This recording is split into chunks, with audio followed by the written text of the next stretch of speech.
Jumpa lagi bersama Mimin yang masih kurang enak badan tapi tetap pengen upload cerita buat kalian semua.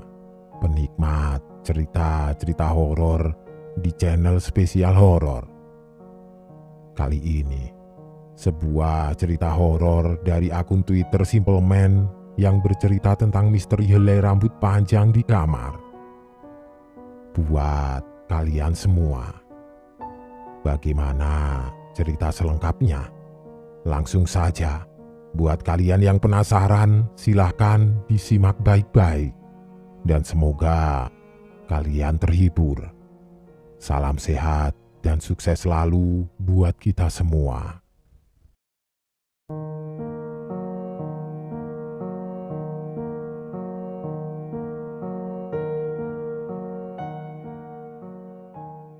Sebut saja kawanku ini namanya Dodi. Ada satu pengalaman yang pernah dia ceritakan yang bermula dari ketika dia sedang menjalani koas stase penyakit dalam. Dia diharuskan pindah ke sebuah hunian kos yang tidak jauh dari rumah sakit tempat dia menjalani pendidikannya ini. Dodi sendiri adalah seorang yang realistis. Saat kawan-kawan sejawat yang lain sedang bertukar cerita dengan tema-tema mistis, Doni akan pergi berlalu sambil meminta agar teman-temannya muhasabah diri. Aku sendiri tidak banyak membahas cerita mistis dengan si Dodi ini. Semula, kepindahannya di kamar kos sewaan awalnya berjalan normal. Terlalu normal mungkin. Dodi menjalani kehidupan koas seperti stase-stase yang lain, termasuk mengikuti jadwal shift yang menjadi ketentuan wajib dalam menjalani pendidikannya ini. Tidak ada yang aneh sama sekali. Sebelum suatu ketika, saat Dodi sedang membersihkan isi dalam kamarnya di lantai, tepatnya di sudut dekat pintu, Dodi melihat sehelai rambut yang panjang. Tentu saja, awalnya Dodi tidak memikirkan hal itu terlalu lama. Mungkin saja di kos khusus putra ini ada seorang laki-laki yang memiliki gaya rambut yang panjang, atau mungkin ibu penjaga kos yang sempat mampir ke lantai 2 untuk mengambil sesuatu. Begitulah pagi itu berakhir dan Dodi melanjutkan aktivitasnya. Tapi kemudian hal yang sepele itu mulai menjadi perhatian dari pemuda yang realistis ini. Karena setiap hari ada saja dia menemukan sehelai demi sehelai. Bahkan ada kalanya di bagian-bagian yang sulit dijangkau Dodi, dia menemukan gumpalan dari rambut yang bahkan tidak dia ketahui dari mana. Singkatnya, pada suatu hari, ketika Dodi baru saja kembali dari rumah sakit yang jaraknya bisa ditempuh kurang dari 10 menit tersebut, dia sekilas melihat ke lantai 2 tempat di mana kamar kos miliknya berada. Di sana, di jendela kamar kos sebelahnya, Dodi melihat ada bayangan seorang perempuan sedang berdiri di samping gorden. Dodi hanya berpikir, mungkin penghuni kamar sebelahnya sedang membawa pacarnya. Lagi pula, hal ini bukanlah urusannya. Dodi melanjutkan langkahnya menuju ke kamarnya sendiri. Dia menyusuri lorong, berjalan seorang diri di depan pintu-pintu kamar anak kos yang lain, yang kebanyakan menyendiri dengan segala urusannya masing-masing. Tapi begitu melewati kamar kos yang ada di sebelahnya, Dodi sempat berhenti, memandang ke jendela. Dia terlihat bingung. Bukankah lampu di dalam kamar ini tadi terlihat sedang menyala? Tapi Dodi mencoba menepis apa yang ada di pikirannya. Meskipun kali ini hal ini cukup sulit untuk tidak dipikirkan. Dodi langsung membersihkan diri. Di dalam kamar mandi ia masih kepikiran perihal apa yang tadi dia lihat, yang sepertinya benar-benar nyata. Kamar itu dalam kondisi menyala dengan siluet bayangan seorang perempuan di jendela. Tapi bisa saja Dodi yang salah lihat. Ia hanya terlalu lelah. Ketika air mengguyur wajahnya, Dodi sempat menghentikan gerakan tangannya yang sedang mencelupkan gayung dalam bak kamar mandi. Di dalam pikirannya, ia sempat melihat sosok wanita sedang berdiri tidak jauh dari tempatnya. Wanita itu menggunakan gaun putih dengan rambut menutup wajah. Anehnya, sekujur tubuh tiba-tiba menjadi dingin, bukan karena air, melainkan karena sesuatu yang bahkan Dodi tidak tahu penyebabnya. Menoleh rasanya enggan, berbalik nampaknya hal yang tidak memungkinkan. Dodi melihat jauh ke dalam bak mandi. Dari pantulan bayangan dirinya di air, Dodi merasakannya. Di belakangnya memang ada yang sedang mengawasi dirinya. Hanya saja kali ini ada seringai dalam senyumannya. Ada perasaan di mana ketika manusia sedang sendiri, merasa ada yang menemani. Hal ini yang benar-benar Dodi rasakan waktu itu. Tapi seiring berjalannya waktu, ketika manusia dalam kondisi yang terpojok, maka dia akan melakukan apapun untuk mengalahkan rasa takutnya. Begitu pula dengan Dodi. Dia menekan rasa takutnya, sampai tanpa sebab dia balik menoleh melihat ke arah pintu di mana dia tidak melihat apapun. Bayangan yang muncul di dalam kepalanya hanyalah hantu-hantu buatan yang mengendap di dalam pikirannya. Dodi membasuh tubuh dan wajahnya dengan handuk. Dia berjalan keluar kamar mandi. Setelah mengenakan semua pakaiannya, bersiap untuk mengistirahatkan tubuhnya. Saat tiba-tiba lehernya terasa gatal dan Dodi menggaruk-garuknya dengan tangannya. Dia menemukan sehelai rambut hitam yang panjang melilit batang lehernya. Dari sejak kejadian itu, kehidupan Dodi berubah 180 derajat. Seperti setiap kali Dodi harus menelpon seseorang, di ujung telepon yang lain Dodi selalu ditanya apa dirinya sedang bersama dengan seorang perempuan. Anehnya, hal ini tidak dikatakan oleh 1-2 orang. Bahkan pada suatu hari, ketika Dodi harus berpapasan dengan tetangga kosnya, beliau diberitahu kalau lebih baik untuk tidak sering-sering membawa perempuan ke dalam kamar, karena lingkungan ini tidak menerima toleransi seperti itu, yang tentu saja membuat Dodi tidak mengerti. Tapi dari serentetan kejadian yang janggal itu, ada satu kejadian yang tidak akan pernah Dodi lupakan. Sewaktu ia merasakan sesuatu selip di dalam mulutnya, tangannya mencoba untuk mengambil dari sela antara gigi-giginya.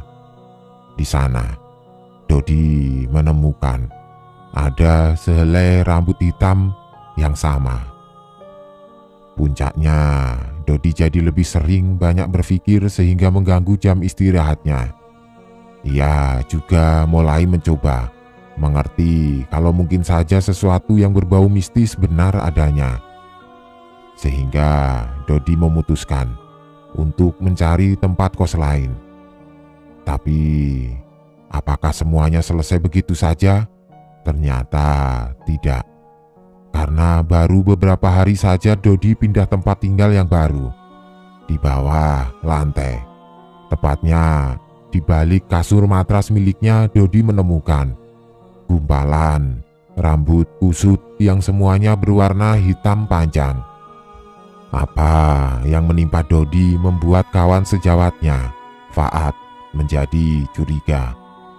Sehingga kawan sejawat keturunan Arab ini bertanya perihal apa yang sedang menimpa dirinya.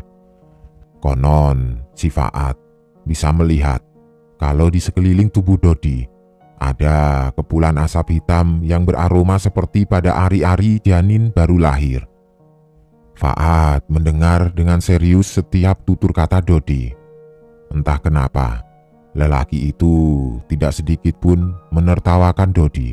Sebaliknya, dia tampak sedang berpikir lama. Sebelum Faat memberi sepotong kain berwarna kusam, kain itu ditenun kasar dengan penggalan tulisan bahasa Arab. Faat berpesan kalau menemukan barang sehelai rambut aneh yang Dodi ceritakan tadi, agar dia meletakkan bagian rambut itu lalu melipatnya di dalam kain ini. Faat juga berpesan agar Dodi meletakkan kain ini di bawah lipatan baju di dalam almarinya. Dodi pun mengangguk mengerti. Seperti yang sudah Dodi duga, di bawah lemari dia menemukan beberapa helai rambut yang dia cari. Dengan cepat, dia melakukan seperti apa yang Faat tuturkan. Tetapi ada gejolak yang aneh. Waktu Dodi meletakkan sehelai rambut tersebut di dalam kain, sekilas ada yang tertawa di telinganya. Malam itu, jam 7 malam, Dodi beristirahat lebih awal. Entah kenapa sejak tadi badannya terasa panas. Dodi pun tidur dalam kondisi lampu menyala. Namun, baru sekelibat dia memejamkan mata, Dodi terbangun dalam kondisi lampu mati. Rupanya, waktu sudah menunjukkan pukul 1 dini hari. Tapi ada yang aneh. Waktu layar handphone menyapu wajahnya, ada pantulan cahaya yang menyapu sekitarnya. Dari sekelumit tempat Dodi merebahkan badannya, ada lekukan di sudut matras kasurnya. Rupanya ada sesosok lain yang sedang duduk tidak jauh dari tempat Dodi sedang tidur. Takut bercampur penasaran. Dari tempat Dodi tidak mungkin menyalakan lampu karena jaraknya yang cukup jauh, sedang ia sendiri begitu yakin ada yang benar-benar sedang duduk tidak jauh dari tempatnya. Dodi pun akhirnya memakai handphone yang ada di tangannya untuk menerangi ruangan. Cahaya temaram dari layar handphone menerangi apa yang ada di depan Dodi.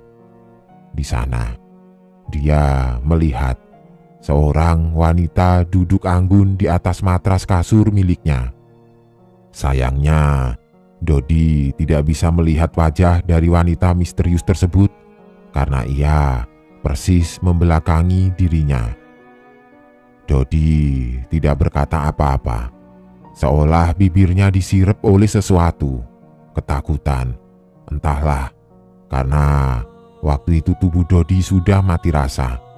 Bahkan cahaya handphone sudah bergetar. Barulah ketika sosok itu tertawa, Dodi melihat rambut wanita itu jatuh turun, begitu pula potongan kepalanya. Dodi sebentar melihat kepala wanita itu. Dia melotot dengan senyum yang menyeringai.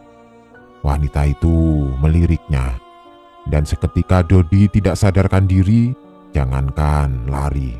Berteriak saja rasanya mustahil bagi dirinya yang melihat potongan kepala itu tepat di samping kedua kakinya. Keesokan paginya, Dodi sampai hati harus berlari menemui Faat yang kebetulan baru mau pulang. Dodi langsung menyodorkan lipatan kain pemberian Faat. Faat sebentar memperhatikan Dodi. Dia tahu laki-laki itu sedang dalam masalah serius. Faat seketika membuka lipatan kain tersebut. Di sana, dia menemukan sepotong rambut yang meninggalkan bekas hitam seperti terbakar pada kainnya. Tak lama kemudian Faat baru mengatakannya. Yang mengejar-ngejar Dodi adalah Lahiba. Di negara nenek moyangnya, makhluk ini memang gemar menyukai seseorang. Dan itu kemungkinan si Dodi.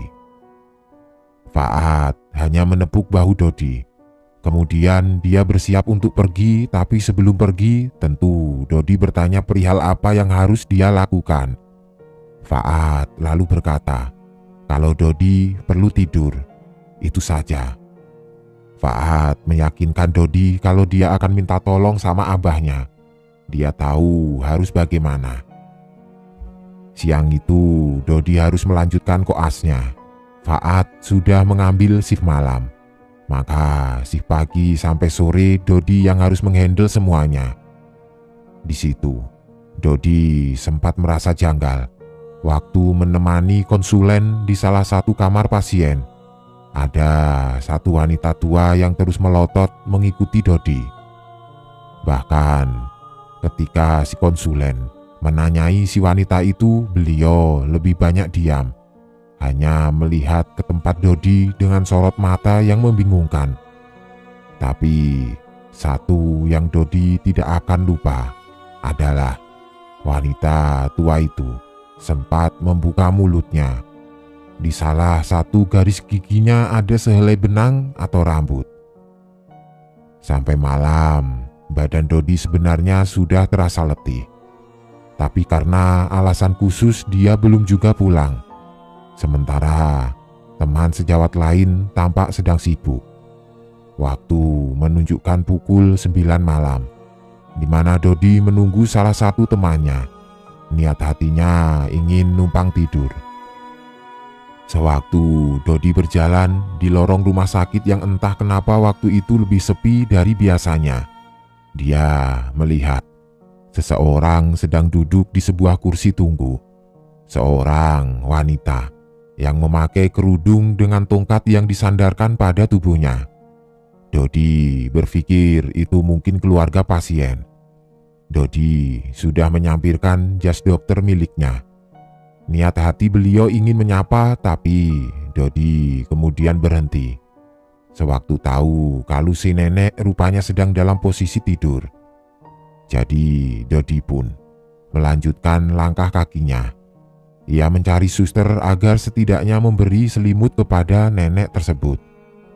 Tapi dari langkah selewat itu Dodi mencium aroma melati yang entah dari mana datangnya. Tapi Dodi tetap saja berjalan sendirian. Dan tibalah dia di tikungan lorong saat sadar wanita tua yang sedang duduk itu sudah menghilang begitu saja. Seketika bulu kuduk Dodi langsung berdiri. Langkah kakinya lebih cepat dari biasanya. Bahkan Dodi setengah berlari saat ia tiba-tiba terhalang waktu melewati ruangan yang sudah ada beberapa orang di dalamnya. Baju lengan Dodi ditarik begitu saja oleh seseorang, dan ketika menoleh, wanita tua yang tadi Dodi lihat menatapnya. Wanita tua yang ini adalah wanita tua yang Dodi lihat bersama konsulennya. Suster yang menjaga beliau lalu meminta agar si wanita tua itu melepaskan lengan baju Dodi. Tapi nampaknya si wanita tua yang tidak dapat berbicara dengan jelas itu sedang menjelaskan sesuatu kepada Dodi. Beliau beberapa kali menjambak rambutnya sendiri sambil satu tangannya menarik-narik lengan Dodi. Petugas lain yang melihatnya kemudian ikut membantu, tapi si wanita tua lebih beringas. Dia hanya bisa bicara dengan suara serak. Tidak ada intonasi seperti suara bayi yang meraung. Dodi tentu tidak mengerti. Bahkan sewaktu mereka sudah berhasil menenangkan si wanita tua itu dan membawanya pergi, Dodi sempat melihat dia melirik ke arah Dodi sambil tersenyum yang tidak menyenangkan. Dia menunjuk-nunjuk. Dodi pun angkat kaki pulang. Sebelum menuju ke tempat parkir itulah, Dodi sempat berhenti sebentar. Karena di jalur kegawatan Dodi melihat satu ambulan baru sampai.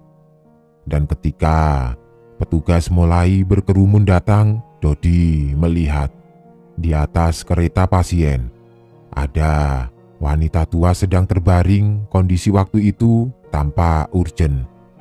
Dan wanita yang sedang terbaring itu adalah wanita tua yang Dodi baru saja lihat di lorong rumah sakit.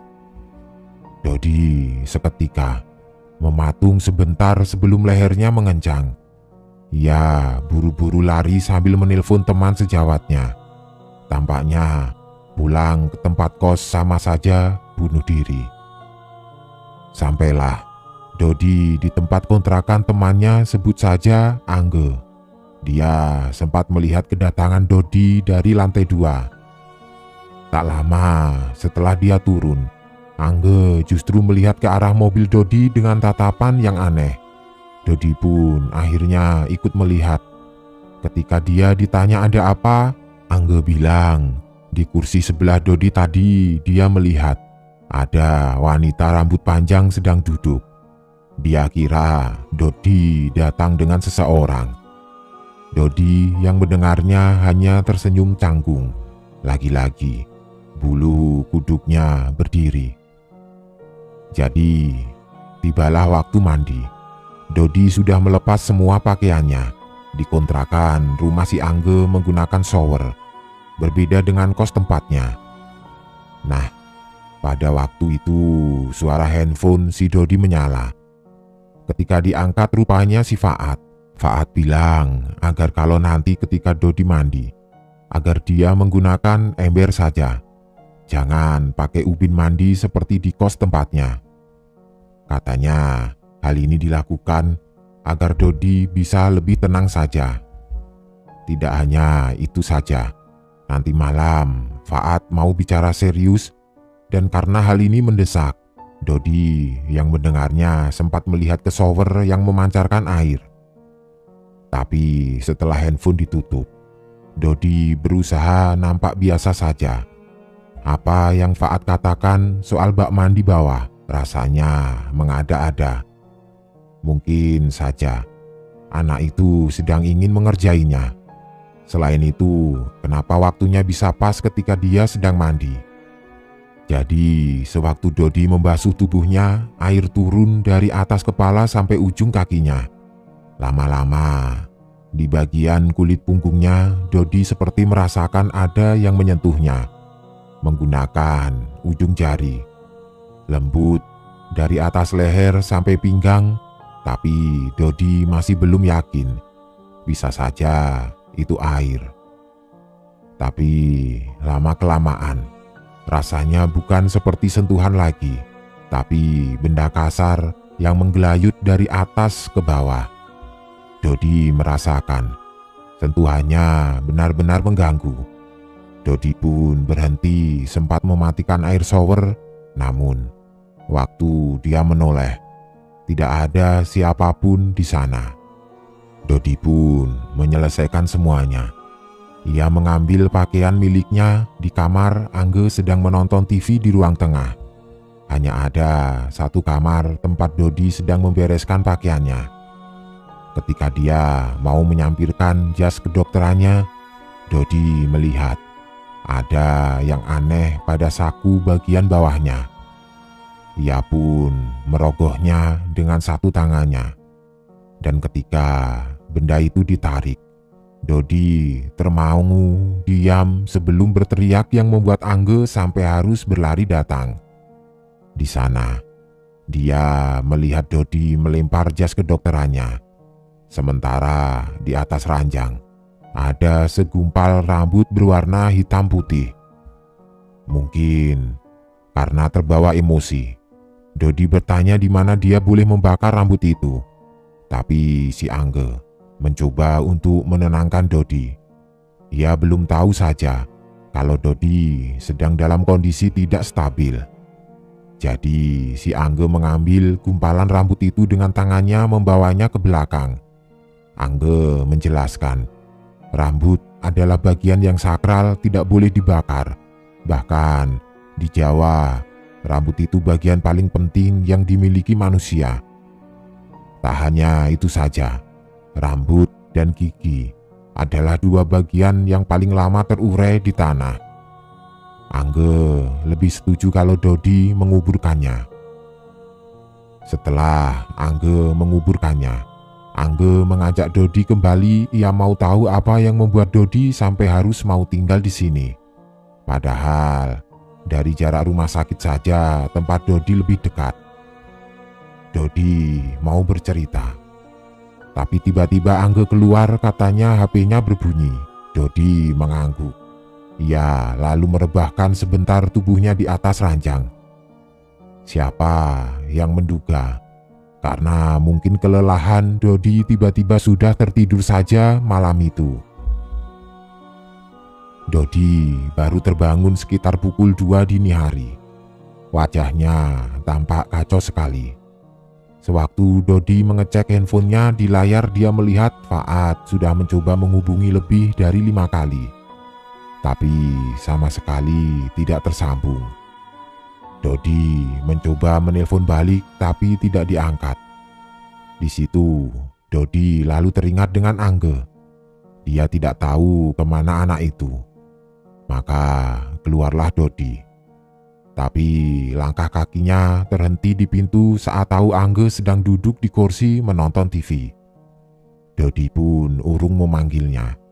Dodi lalu kembali ke atas ranjang. Di sanalah baru ada chat masuk dari Angge. Angge berkata kalau dia harus jaga malam. Tadi niat hati ingin membangunkan Dodi buat berpamitan, tapi tidak enak karena melihat Dodi seperti kelelahan. Angge sendiri koas beda rumah sakit dengan Dodi. Itulah alasan tempat mereka terpaut jauh. Seketika kaki Dodi merasa lemas. Apalagi suara TV masih terdengar dari ruang tengah. Dodi hanya diam saja waktu itu, badannya seperti mati rasa. Menunggu entah apa, yang bahkan di dalam kepalanya saja tidak terpikirkan apapun. Suara TV kemudian mati. Dodi melihat bayangan di bawah kursi dan waktu itulah terlihat seperti ada yang berdiri di balik pintu. Dalam kondisi yang nyaris membuat Dodi tidak dapat berkata apa-apa. Dodi melihat layar handphonenya. Faat menelpon dirinya. Faat sudah mau memaki tapi Dodi lalu menceritakan kondisinya. Kemudian Faat bilang kepada Dodi untuk tenang. Untuk santai saja, tidak perlu gerasa-gerusuk. Dia menyuruh Dodi sholat malam dulu menenangkan hatinya. Faat juga memberitahu apa saja yang harus Dodi lakukan. Di sini Faat memberitahu Dodi ketika sholat agar kusuk, karena hati yang seperti ini rawan sekali diganggu. Dodi pun menurut. Ia masuk kamar mandi berwudu. Ketika selesai, ia keluar membuka pintu tepat di depan mukanya. Itulah Dodi dengan bersumpah menyebut nama Tuhan, menyaksikan seorang wanita yang kulitnya putih seperti tepung, rambutnya panjang sampai menyentuh lantai, dalam kondisi duduk di atas ranjang. Melihat Dodi yang sebelumnya sudah membentangkan sajadah di samping ranjang tempat dia duduk menyisir rambutnya. Faat benar, malam ini harus selesai. Dodi segera menuntaskannya. Meski rasanya tak bisa kusuk karena bagaimanapun hati Dodi masih terbayang wujudnya. Tapi ia mampu selesaikan. Setelah itu, seperti yang dikatakan Fuad, dia mengambil sapu membersihkan kamar itu, sambil membaca apa yang Faat ajarkan. Ada beberapa helai rambut-rambut panjang pendek. Entah ada yang milik Dodi atau Angge, atau sesuatu yang lain. Semua dibuntal di dalam kertas lalu Dodi menguburkannya ke halaman belakang. Tapi Dodi sempat tersentak sewaktu melihat ada seorang wanita tua sedang berdiri di sana. Wanita tua itu, wanita tua yang sama yang Dodi temui di rumah sakit. Dia yang menarik-narik lengan Dodi. Wanita tua itu cuma berdiri, tidak menampakkan sewujud yang membuat Dodi takut. Setelahnya, baru Dodi kembali. Ia tidak lupa membasuh kedua kakinya. Habis itu, Dodi baru mencoba kembali tidur. Lalu, bagaimana wujud wanita yang Dodi lihat? Dia duduk tepat di samping kepala Dodi, membelai rambutnya, terus membelai.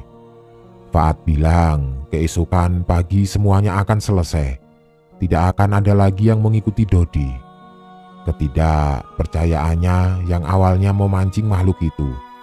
Kesialan yang sama sekali tidak pernah dirinya duga. Benar, keesokan pagi, Dodi terbangun.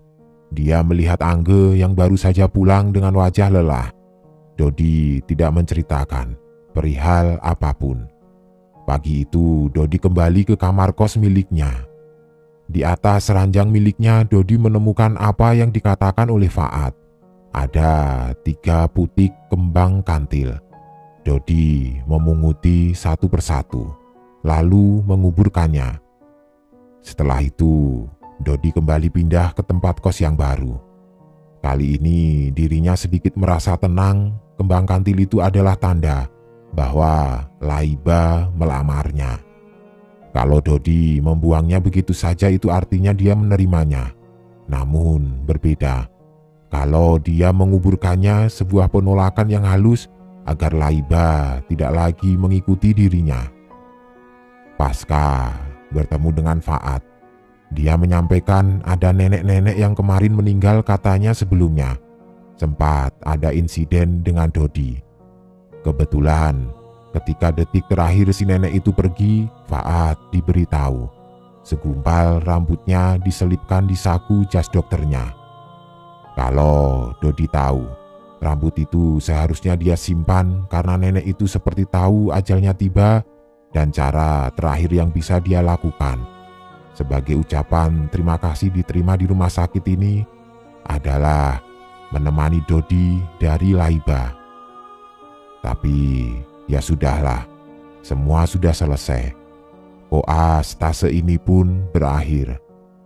Pada koas berikutnya stase lain, suatu hari Dodi menemukan sehelai rambut lagi. Kali ini berwarna putih panjang. Dodi hanya diam saja sebelum menguburkannya di dalam tanah. Tidak apa-apa, karena manusia memang hidup berdampingan bersama mereka.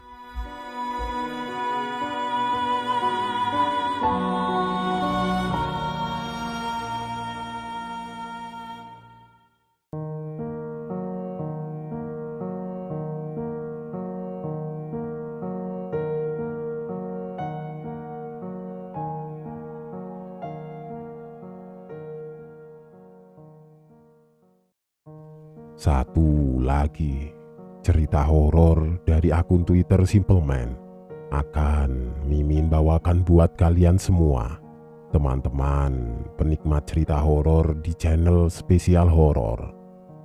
Sebuah kisah horor tentang tulang mahping, permainan horor masa kecil. Bagaimana? Kalian penasaran? Kalau begitu langsung saja selamat menyimak dan semoga terhibur selalu. Salam sehat dan sukses selalu buat kita semua.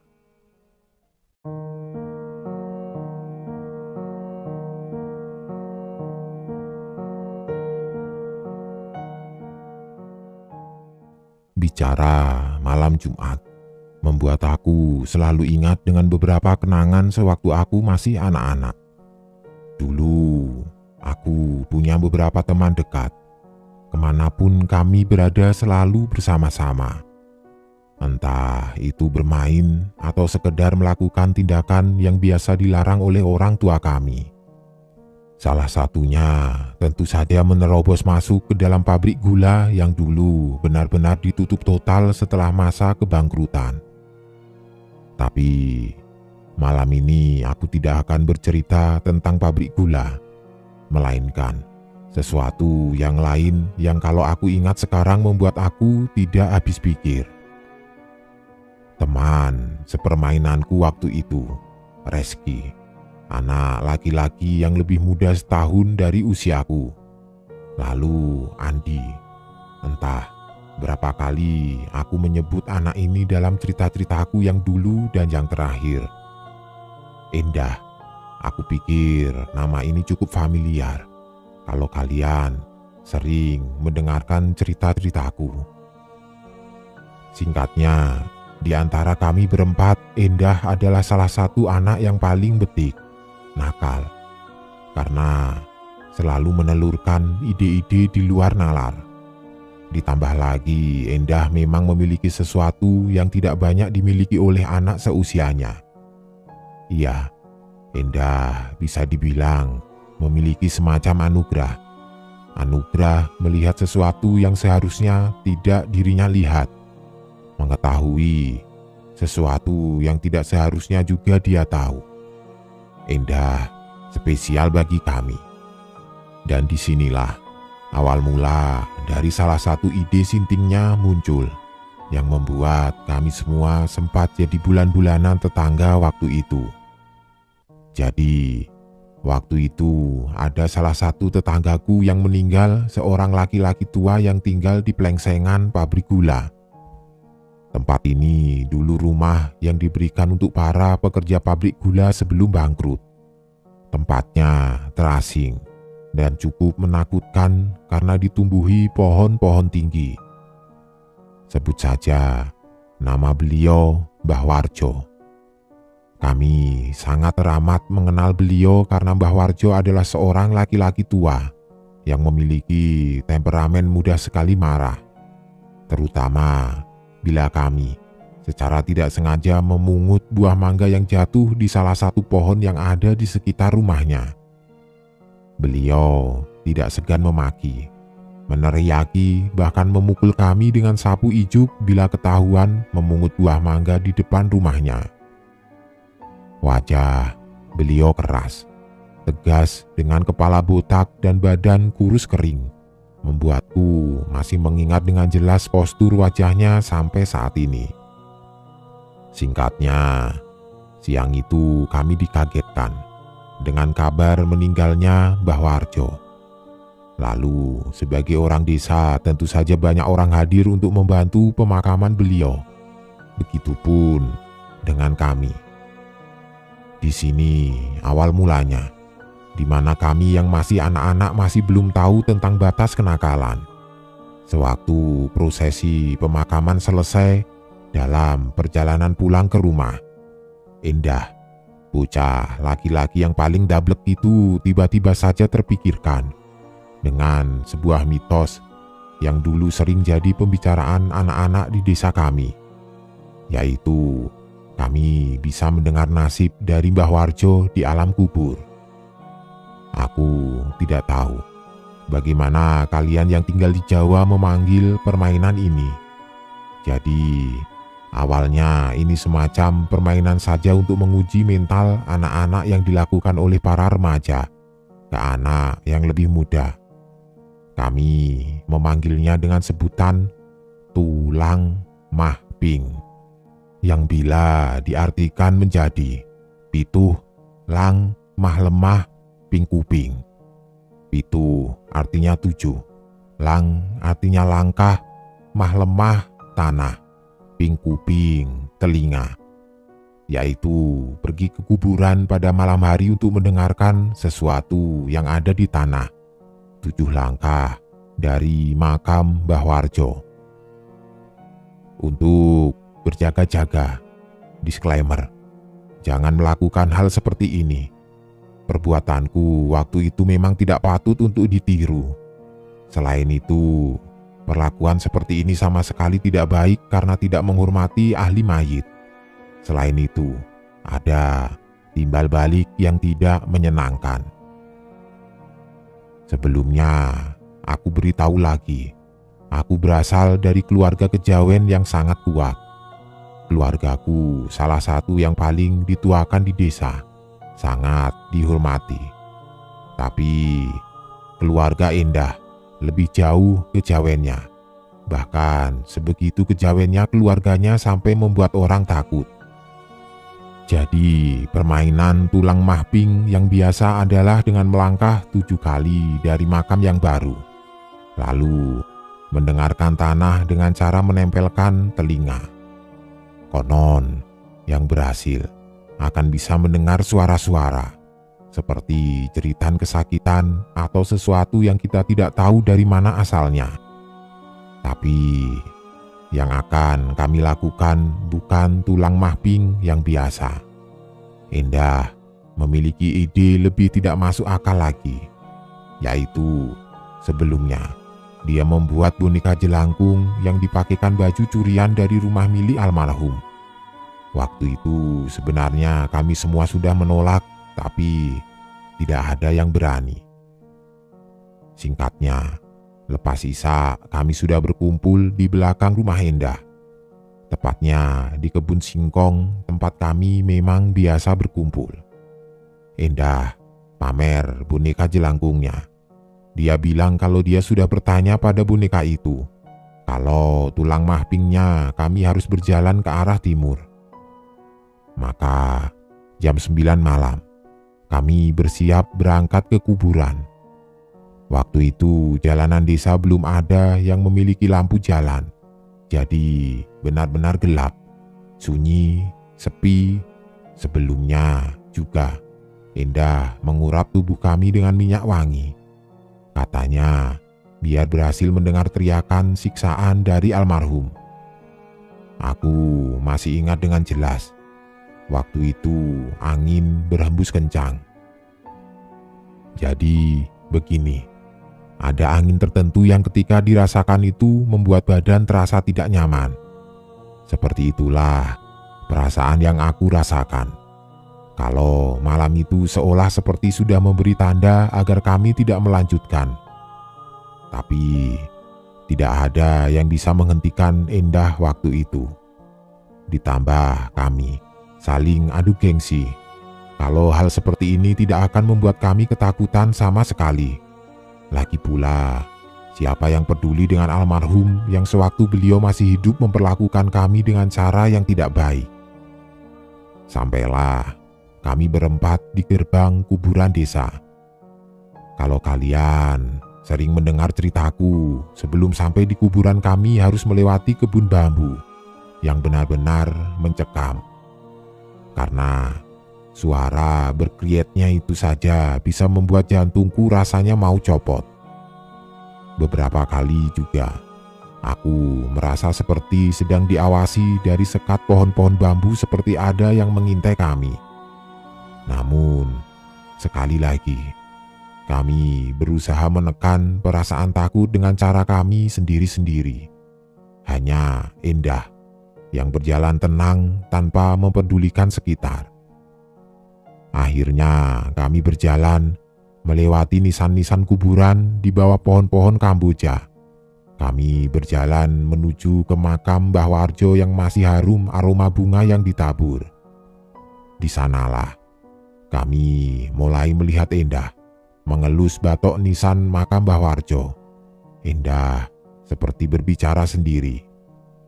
Waktu itu kami melakukan secara bergantian. Dimulai dari Endah yang pertama. Sebelumnya Endah sudah mengatakan bila langkah yang harus diambil adalah 7 langkah ke timur. Itu berarti dari arah gerbang kuburan, langkah kami akan semakin masuk ke tengah-tengah makam. Aku beberapa kali curi pandang ke tempat lain, karena waktu itu benar-benar terasa tidak nyaman saja. Seperti ada yang berdiri melihat kami dari kejauhan. Kaki sudah ingin lari, tapi sekali lagi gengsi membuatku terus memaksakan diri, begitu pula dengan 2 temanku yang lain. Endah melakukannya. Dia sudah membuka sandal, melepas baju, lalu berjalan searah ke timur dengan menghitung langkah sebelum tengkurap di antara 2 nisan yang paling tua. Kepala Endah sudah menempel di atas tanah. Sementara aroma wangi yang ada di tubuh kami tiba-tiba semakin kuat. Andi yang kedua, sementara aku yang ketiga. Sewaktu giliranku, aku masih bisa mengingat dengan jelas di bawah pohon kamboja, di antara semak belukar yang ditumbuhi tanaman beluntas, ada wajah yang mengintip namun lalu bersembunyi. Aku lalu menunduk, memilih melihat ke arah tanah. Jadi, setelah aku memantapkan diri, aku mulai melangkah. Setiap langkah tentu membaca sesuatu yang kita percayai waktu itu. Yang intinya, aku ingin mendengar siksa kubur dari ahli mayit, kurang lebih seperti itu. Pada langkah ketujuh, akhirnya aku sampai di tempat Andi dan Endah yang masih tengkurap. Beberapa kali aku melihat Andi seperti orang yang bergujul. Badannya tidak bisa diam. Berbeda dengan Andi, Endah tampak tenang. Aku pun mulai tengkurap bertiga, sejajar lalu mencoba mendengar. Daun telinga sudah menempel pada tanah kuburan yang sangat dingin. Perlahan, aku memejamkan mata, mencoba mendengarkan dengan seksama. Tapi tidak ada apapun yang aku dengar. Hening, sunyi sekali, hanya aroma wangi yang semakin menyengat, yang membuat aku semakin terganggu. Sebelum aku baru menyadari sesuatu. Selama aku tengkurap bersama dengan Endah dan Andi, aku tidak mendengar langkah kaki kedatangan Reski sejak tadi. Spontan, aku mulai atau hampir saja mengangkat kepala dan menoleh. Tapi tiba-tiba, tangan Endah mendorong kepalaku kuat-kuat. Mendorong kepalaku seolah ingin agar aku tetap mendengarkan. Disitulah semua dimulai. Percaya, tidak percaya. Aku seperti mendengar suara roda delman yang sedang berjalan. Geruduk, geruduk, berulang-ulang kali. Lantas aku pun hanya diam, masih mencoba mencerna apa yang terjadi. Endah lalu berbicara kepadaku pelan sekali. Reski sudah lari, jangan lihat ke belakang. Ada Simbah berdiri di situ. Setelah Endah mengatakan hal itu, aroma wangi berubah menjadi aroma kentang yang dikukus. Dari arah Andi, aku mendengar suara. Kalau anak itu seperti sesenggukan menangis. Aku tidak tahu apa yang terjadi dengannya. Aku hanya masih mendengar suara roda semakin lama semakin keras. Endah sudah mengendurkan dorongan tangannya.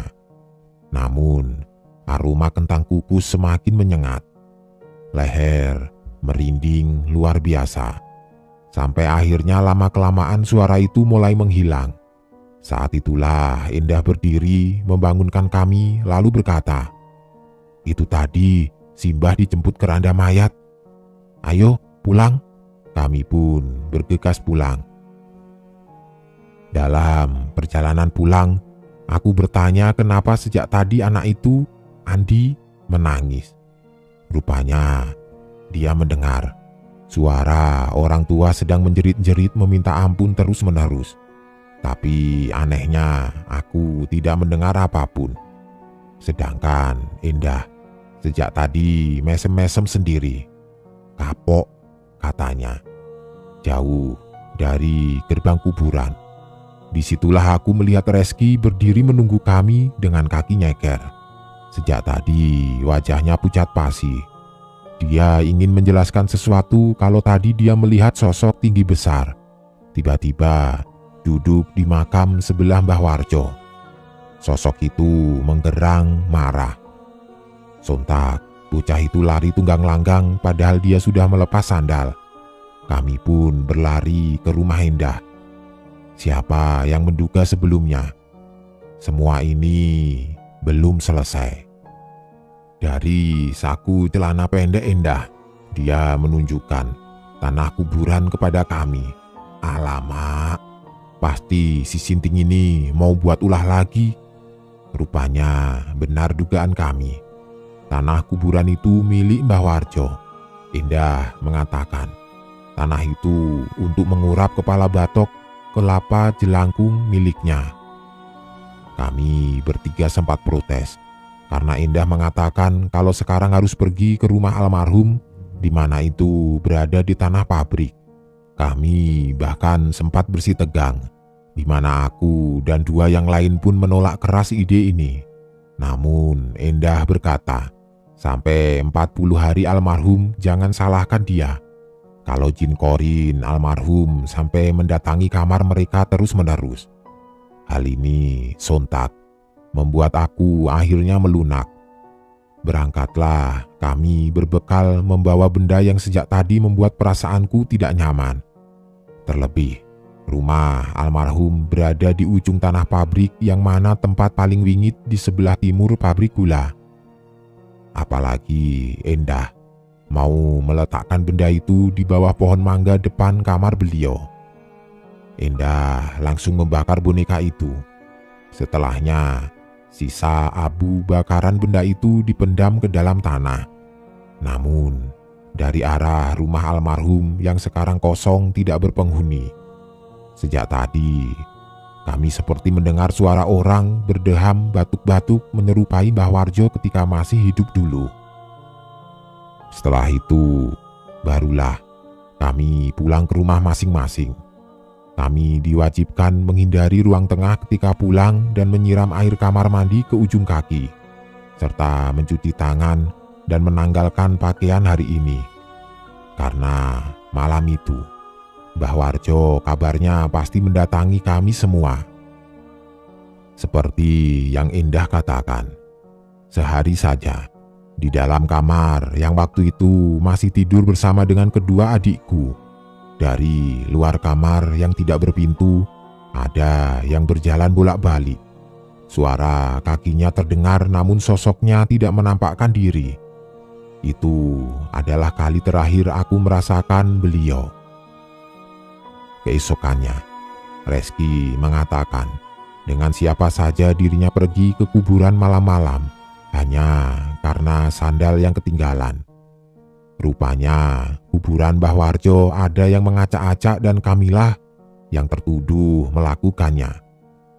Saat itulah Endah sekali lagi berkata, kapok diikuti senyuman.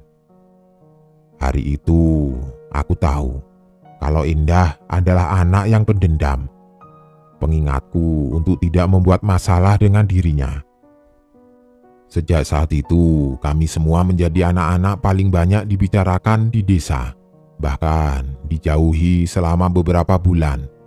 Satu hal yang memalukan bila kami mengingatnya. Serius, aku berharap tidak ada lagi yang melakukan permainan ini karena kami termasuk orang yang beruntung. Beberapa anak sebenarnya ada yang tidak seberuntung kami, karena sampai memakan kurban, di mana anak itu tidak bisa bangun lagi dari tidurnya. Semoga ada pelajaran yang bisa diambil dari ini walaupun aku meragukannya. Karena benar-benar tidak ada yang perlu dicontoh dari perbuatan kami sewaktu masih anak-anak dulu.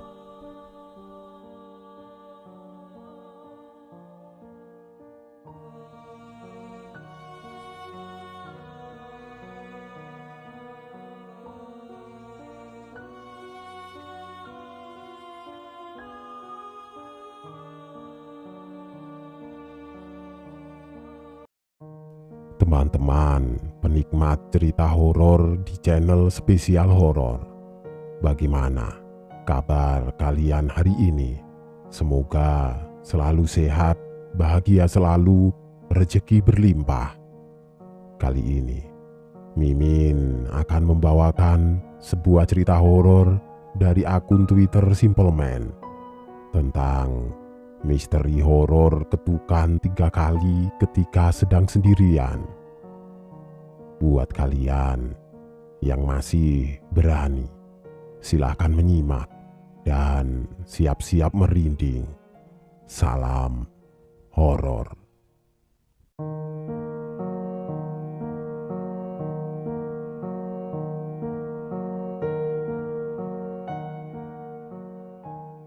Ada yang pernah punya pengalaman mendengar suara ketukan 3 kali berturut-turut dalam jeda yang tidak terlalu jauh ketika sedang sendirian?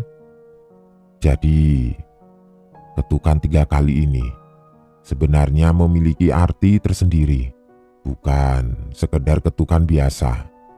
Hanya saja, Tidak semua orang tahu tentang hal ini. Sebut saja beliau dengan nama Mbak April, seorang mahasiswi Fakultas Kedokteran yang kebetulan sedang menjalani program koas di salah satu kota di provinsi yang saat ini aku tinggali.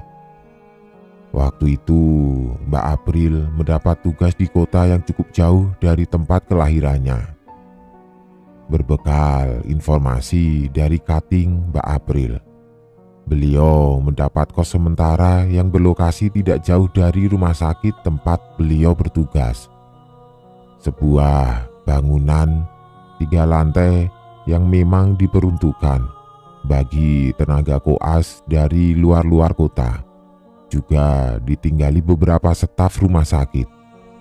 Waktu itu tidak ada yang aneh dari bangunan ini.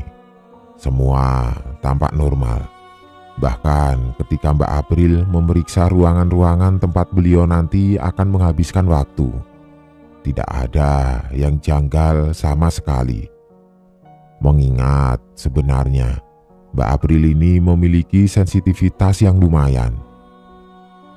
Hari itu Mbak April akhirnya sepakat untuk menyewa satu ruangan di lantai 2 yang memang diperuntukkan bagi mahasiswi ataupun staf perempuan. Sementara di lantai 3 adalah tempat mahasiswa serta staf laki-laki rumah sakit. Sekali lagi, tidak ada yang aneh dari bangunan itu. Minggu pertama semua masih biasa saja. April sama sekali tidak menemukan kendala berarti selama dia tinggal di tempat yang baru ini. Sampai suatu ketika, tugas koas yang seharusnya sudah selesai pukul 4 sore dikarenakan suatu hal membuat April akhirnya pulang terlambat. Jam tangan menunjukkan pukul 6 lewat. Sementara di luar langit sudah menjadi gelap. April bergegas kembali. Ia buru-buru berjalan cepat menyusuri lorong rumah sakit. Rumah sakit tempat April bertugas adalah salah satu rumah sakit dengan bangunan tua peninggalan Belanda. Dibandingkan rumah sakit lain yang rata-rata memiliki bangunan modern menjulang ke atas, rumah sakit ini lebih ke arah luas dengan bangunan memanjang yang memiliki lahan yang sangat luas dengan taman serta pohon-pohon besar tinggi yang masih terjaga. April buru-buru berjalan lebih cepat dari biasanya. Entah kenapa firasatnya tidak enak sejak tadi. Ditambah lagi, ia masih harus melewati bangsal tempat di mana terdapat kamar-kamar kosong bekas pasien kejiwaan yang sekarang sudah dipindah ke bagian utara. Terdengar suara hentakan kaki yang menggema ketika April berjalan menyusuri lorong bangsal. Jendela-jendela besar serta pintu bergaya lama menjadi satu-satunya pemandangan yang April lihat. Tinggal sedikit lagi, April akan sampai di taman belakang. Di sana hanya ada rimbun tumbuhan dengan pohon-pohon tua yang besar tinggi. Tidak ada yang perlu April khawatirkan karena jarak jalan setapak dengan kos yang ada di seberang jalan utama hanya berkisar 10 menit. April berusaha tenang dan mencoba tidak berpikir aneh meski sebenarnya bulu kuduk pada lehernya berdiri. Beberapa kali ketika ia sedang menyusuri setapak demi setapak ketika melewati pintu-pintu bangsal, April seperti merasa kalau di belakangnya seperti ada yang sedang membuntuti dirinya. Hanya saja April tidak mau dan tidak ingin menengok meski barang sebentar saja. Karena ia bisa merasa bila suhu dingin yang menggerayangi dirinya dimiliki oleh mereka yang tidak pernah hidup. April lantas mempercepat langkahnya. Di bawah pohon-pohon tua yang rindang, April semakin merasa di sudut-sudut semak makin ramai yang sedang mengawasinya. Ia ingin segera sampai ke kamar kos. Maka dengan setengah berlari, akhirnya April bisa bernafas lega ketika dirinya berhasil sampai di samping trotoar jalan beraspal di gerbang belakang pintu rumah sakit yang memang jarang ditunggui oleh satpam. April sejenak mengatur nafas sebelum bersiap melintas di jalan yang sepi. Tinggal beberapa langkah lagi, April sampai di seberang jalan. Dari kejauhan terlihat cahaya mendekat dengan kecepatan tinggi. Untungnya, April sudah hampir selesai melintasi jalan utama. Ia sudah bisa melihat beberapa rumah penduduk dengan satu bangunan tinggi kos miliknya. Saat tiba-tiba dari arah belakang terdengar suara rem motor yang berdecit sangat keras, diikuti gerakan menoleh April yang tertuju pada pengendara motor yang sempat menghentikan laju kendaraannya. Tak lama pengendara itu kemudian melanjutkan perjalanan, sementara April tertuju pada jasad kucing yang tergilas tidak jauh dari tempat dirinya berdiri. Perempuan itu terdiam sejenak, memandang binatang malang itu sebelum hati kecilnya menuntun dirinya berjalan mendekat untuk memeriksa kondisi dari binatang tersebut. Tidak ada yang bisa menggambarkan kondisi binatang malang itu selain isi perutnya yang terburai dengan darah kental yang menyelimuti kulit bulunya. April cukup lama terdiam, bingung menanggapi tragedi ini sebelum akhirnya ia tergerak untuk melepas jas kedokteran yang ia pakai. Baru saja April berniat mengangkat jasad binatang malang itu menggunakan jas dokter miliknya. Tiba-tiba saja di sudut mata April teralihkan pada sosok seseorang yang sedang mendekat dari arah pintu belakang rumah sakit. April menatapnya sejenak sebelum bayangan itu menunjuk pada seorang laki-laki parubaya dengan seragam satpam rumah sakit. Beliau mendekat dengan langkah kaki yang tenang, lantas berbicara dengan aksen Jawa yang ramah. "Sudah Bu Dokter, biar saya saja yang mengurus ini.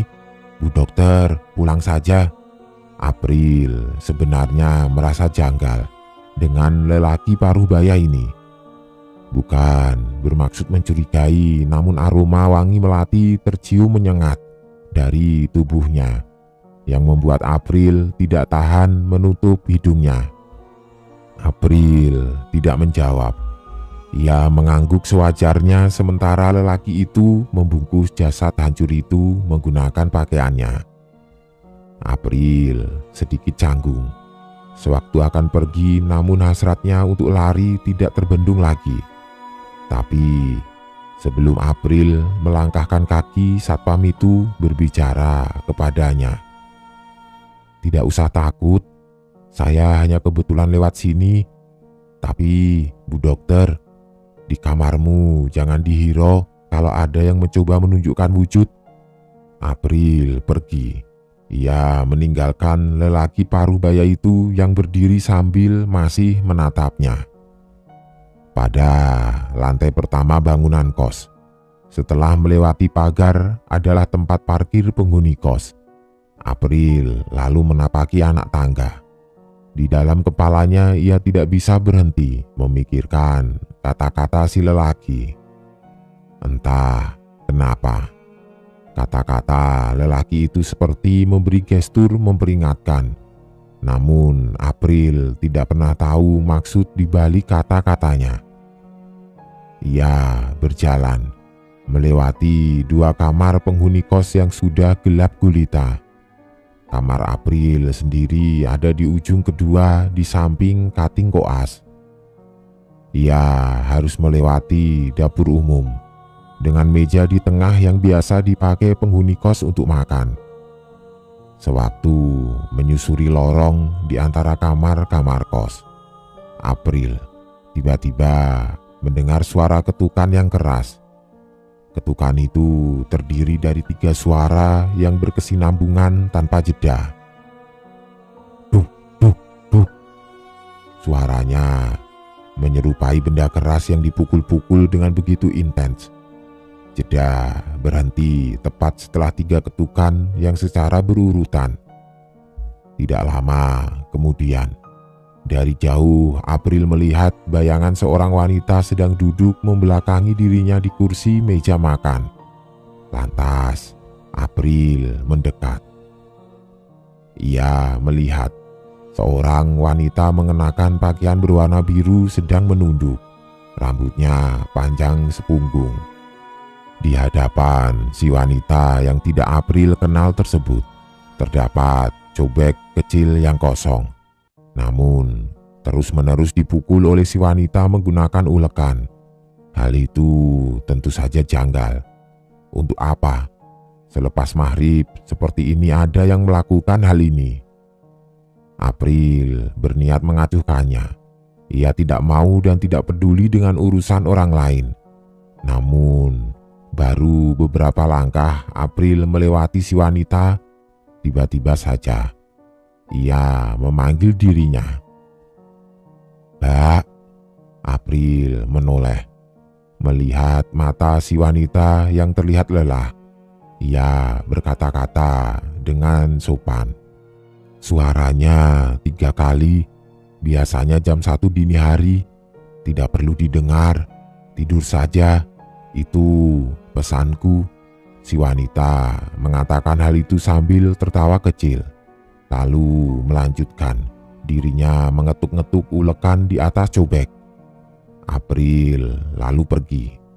Ia tidak menggubris kata-kata si wanita. Setelah tepat di depan pintu kamarnya, April sempat menoleh melihat ke meja makan. Wanita itu kini berdiri. April sontak melesat masuk ke dalam kamar, menutup pintu lalu menguncinya rapat-rapat. Ia tahu ada yang tidak beres dengan wanita tadi. Namun, ketegangan yang sempat April rasakan telah lenyap ketika ia memandang kamar kos miliknya. Ia buru-buru menuju kamar mandi, membersihkan tubuhnya. Selepas mandi, April membuka laptop mulai mengerjakan tugas jurnal dari para konsulen di rumah sakit. Hingga tanpa dia sadari, jam di tangannya sudah menunjuk pukul 12 malam. Keheningan yang sejak tadi dia rasakan kian menyelimuti tempat ini, membuat April tiba-tiba merasa was-was. Disitulah April tiba-tiba tergoleh melihat ke jendela kamar yang mengarah langsung ke belakang. Ada godaan yang aneh, di mana April baru saja menyadari bila sejak kedatangannya di kamar kos ini, ia belum pernah sekalipun melihat apa yang ada di balik jendela tersebut. Ia tiba-tiba mendekat.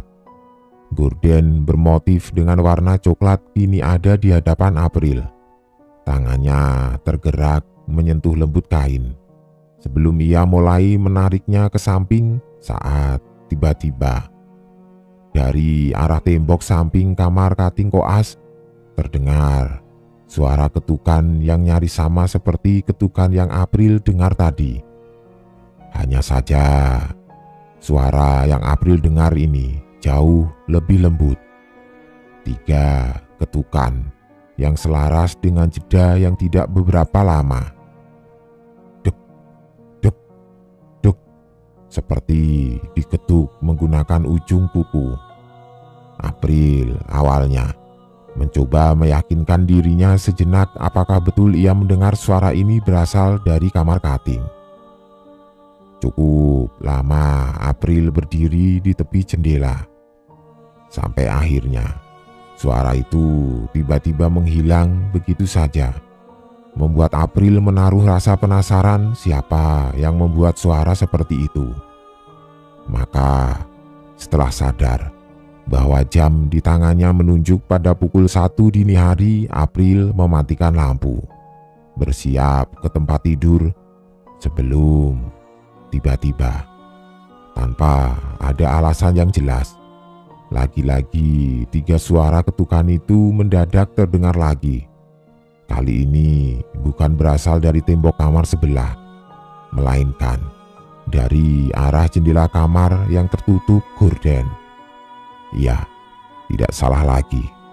Kaca jendela kamar sedang diketuk. April lalu mendekat. Ia berdiri benar-benar di depan gorden jendela, diiringi suara ketukan intens yang membuat penasaran.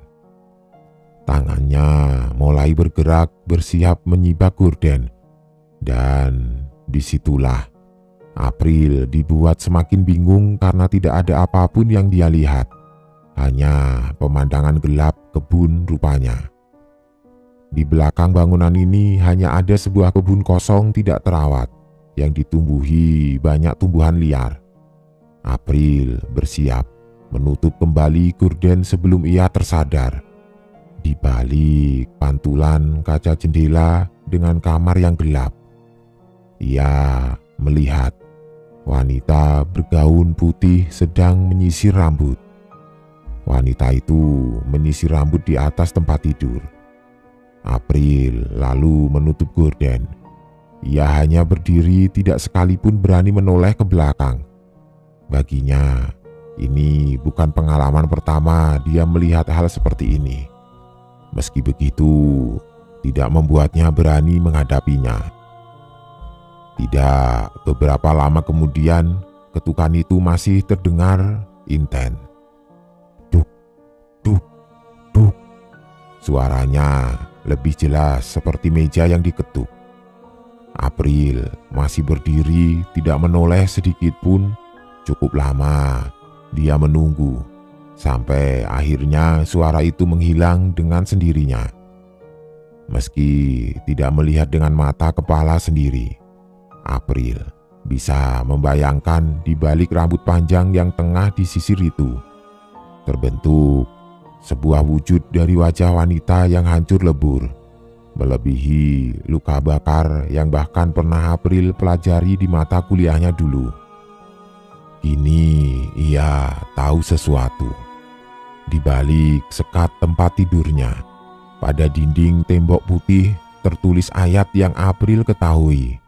Ditulis menggunakan pensil dengan coretan yang samar-samar. Ya Tuhanku, aku berlindung kepadamu dari bisikan setan, dan aku berlindung pula kepada Tuhanku agar mereka tidak mendekati aku. 3 ketukan inilah yang tidak banyak orang ketahui, bila sebenarnya itu adalah isyarat dari setan yang ingin menampakkan wujud bila disetujui oleh manusia, dengan cara membuka dirinya lewat tipu daya yang dimulai dari rasa penasaran. Sejak saat itu, April tidak lagi peduli dengan ketukan yang seringkali ia dengar. Bahkan ketika nampak wujud dari pocong yang melompat di dapur umum, April tidak lagi goyah. Selama ia tidak lagi terbuai masuk, semua itu tidak mengganggunya. Selepas selesai tugas koas, April pun mengemasi barang bersama dengan katingnya. Saat itulah dia memberitahu April perihal suara ketukan yang setiap malam terdengar dari dalam kamar April. April pun hanya berseloroh bila ia mendengar suara yang sama meski tidak tahu dari mana asalnya. Untuk itu, kalau ada yang mendengar suara ketukan, apalagi sampai 3 kali berturut-turut, saranku abaikan saja.